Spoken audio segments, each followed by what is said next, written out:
Pada kesempatan sore ini saya ingin menyampaikan sebuah hadis diriwayatkan oleh Imam Ad-Dailami dari Addi bin Hatim bahwa Rasulullah sallallahu alaihi wasallam bersabda, "Sittatu asya'a tuhbitul a'mala."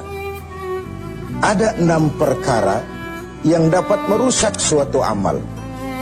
Merusak solat kita, merusak puasa kita, merusak zakat kita, merusak bahkan haji kita, dan seterusnya. Inilah yang harus kita waspadai. Kita merasa kita sudah melakukan amal begitu banyak, tahu-tahu dirusak oleh hal-hal lain yang ada pada diri kita.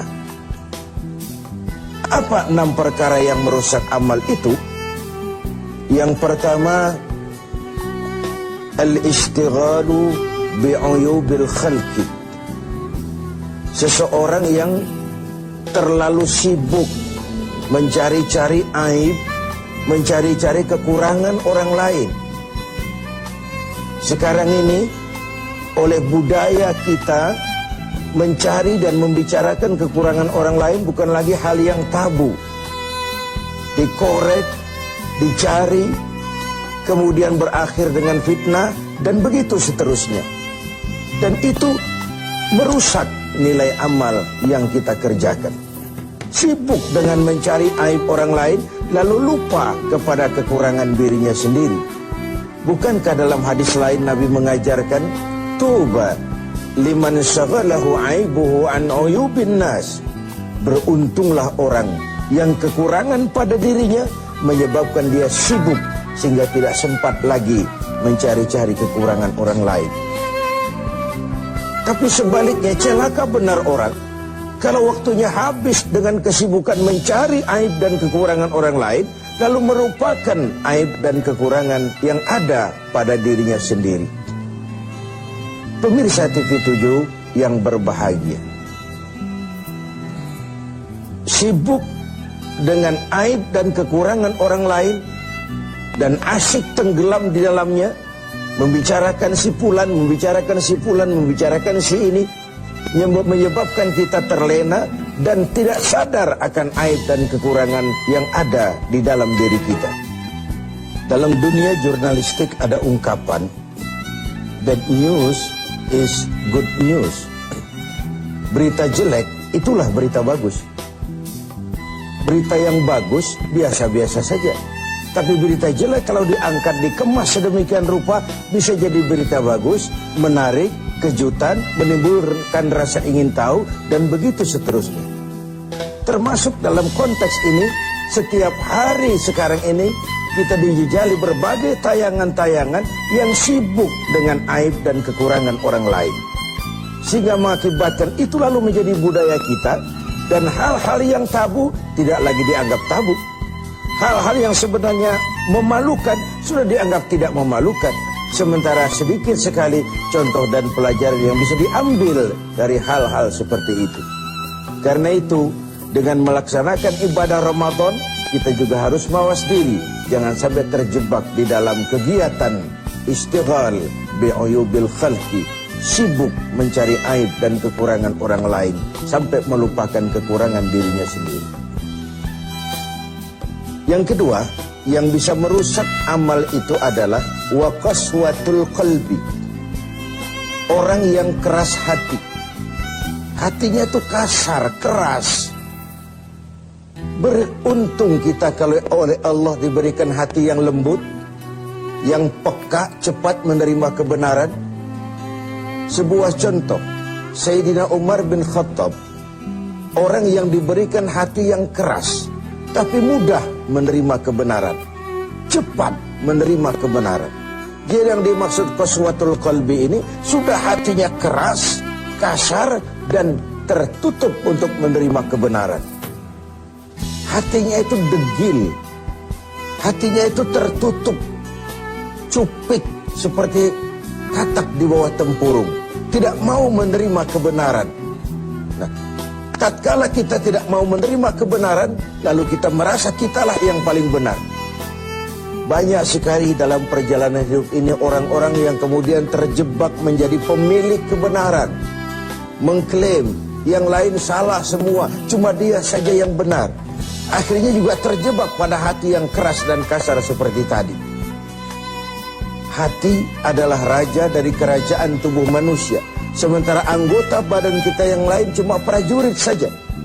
Kaki hanya berjalan, tangan hanya mengambil, mata hanya melihat, telinga hanya mendengar. Kalau hati cenderung dan memerintah ke arah situ, maka benar ketika Nabi bersabda, kalau baik hati, baiklah seluruh badan. Kalau rusak hati, rusak jugalah seluruh anggota badan yang lain. Qaswatul qalbi. Yang ketiga yang merusak amal itu adalah wahubbud dunia. Orang yang terlalu cinta kepada dunia. Saya menggunakan kata terlalu karena cinta kepada dunia bukan hal yang salah, sepanjang dunia itu kita jadikan sebagai alat untuk mencapai tujuan jangka panjang, yakni akhirat dan ridho Allah. Tapi terlalu sehingga dia berurat dan berakar di hati dan kita sulit melepaskannya, ini akan bisa merusak amal. Sebab apa? Kalau kegiatan hidup kita sudah dipacu oleh hubbud dunia, cinta dunia yang berlebihan. Cinta dunia itu include cinta pangkat, cinta jabatan, cinta harta, cinta pujian dan sebagainya. Kalau itu sudah overload, sudah berlebihan dalam hidup kita, kita cenderung melakukan hal-hal yang menghalalkan segala cara. Dan ini akhirnya akan merusak nilai amal yang sudah kita kerjakan. Bukankah ini memang penyakit kita, hubbud dunia, terlalu cinta kepada dunia, lalu menjilat ke atas, injak ke bawah, sikut kiri, kanan. Masa bodoh teman jadi lawan, lawan jadi teman, asal bisa menggapai target dunia. Akhirat urusan nanti, yang penting yang sekarang. Padahal yang nanti itu ditentukan oleh yang sekarang ini. Kalau beginilah cara kita mencapai tujuan, kita sudah merusak yang nanti itu juga. Karena itu cinta kepada dunia secara berlebihan dapat merusak nilai amal kita. Inilah Ramadan di mana kita menghadapi renungan-renungan bahwa dunia sesuatu yang bersifat sementara. Pernah saya sampaikan pada mimbar kita ini dunia. Ambil apa yang memang perlu, nikmati apa yang memang boleh. Kalau bisa jangan gagal kita di dunia ini. Tapi kalaupun kita gagal di dunia, kita kan masih punya akhirat. Inilah yang menyebabkan cara kita mencapai dunia tidak menghalalkan segala cara, karena kita yakin akan pertanggungan jawab akhirat nanti. Itu yang ketiga. Yang keempat, wa qillatul haya, sedikit rasa malu. Ini kan budaya malu sekarang ini sudah setipis kulit ari. Tadi saya sampaikan yang tabu sudah dilakukan orang secara biasa. Kita tidak mengerti. Misalnya ada perempuan dengan bangga bercerita, anak saya 3 semua tidak ketahuan bapaknya. Dicerita secara terbuka di media. Dan dia merasa enjoy dengan itu. Bayangkan kalau ini lalu menjadi diikuti oleh yang lain. Bayangkan kalau ini menjadi sebuah tradisi di tengah masyarakat kita. Hal yang memalukan dan memilukan sudah dianggap sebagai sesuatu yang biasa. Tidak ada yang tabu lagi. Padahal malu bagian daripada iman. Tidak ada rasa malu, kurang syarat untuk mempunyai nilai-nilai keimanan. Nah, dengan puasa kita justru menimbulkan rasa malu yang paling tinggi, yaitu malu kepada Allah Subhanahu wa ta'ala. Kalau tengah hari Ramadan kita makan, tidak seorang pun tahu, tidak seorang pun lihat, dan kita tidak mau melakukan. Kenapa? Karena kita malu. Malu kepada siapa? Malu kepada Allah Subhanahu wa ta'ala. Dan ukurannya adalah nurani. Ukurannya adalah nurani. Yang kelima, yang merusak nilai amal kita adalah watulul amal. Orang yang terlalu panjang angan-angan. terlalu muluk cita-cita. Silahkan saja cita-cita digantungkan setinggi bintang di langit, tapi kaki harus tetap berpijak di bumi.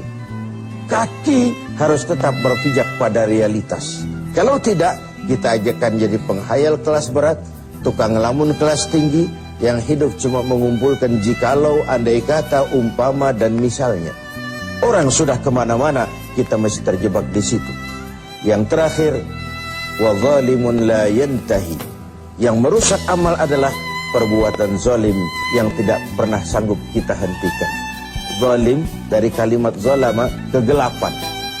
Kita terlahir putih, bersih, suci. Kitalah yang menghitamkan diri kita sendiri dengan perbuatan-perbuatan yang menentang Allah. Dan itu artinya kita zalim kepada diri kita sendiri. Semoga kita dapat menjaga diri dari hal-hal yang merusak